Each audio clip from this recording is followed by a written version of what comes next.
The point is this: the instruction simply is given in light of the anxiety that we're feeling is pray. Pray.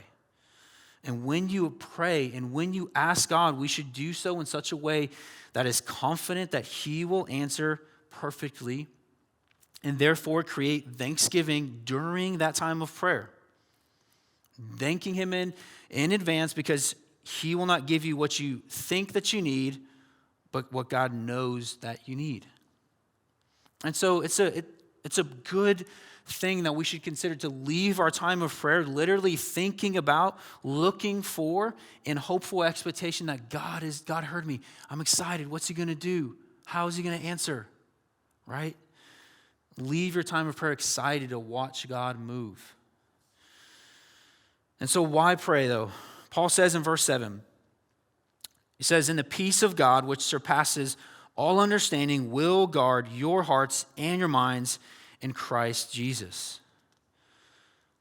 So we know he's felt and he's experienced personally, firsthand, the peace of God that surpasses his understanding, and then even our understanding as we see it, and then it guarded his heart and mind. Particularly, you can go look at Acts 16. Paul and Silas are they're stripped, they're beat with rods, and they're shoved into jail.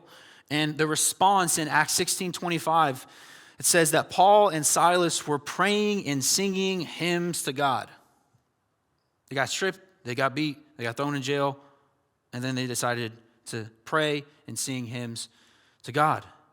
Like, if that's not extraordinary and the kind of peace that surpasses understanding, I don't know what is. This is that kind of peace that comes from God himself and surpasses everyone's understanding.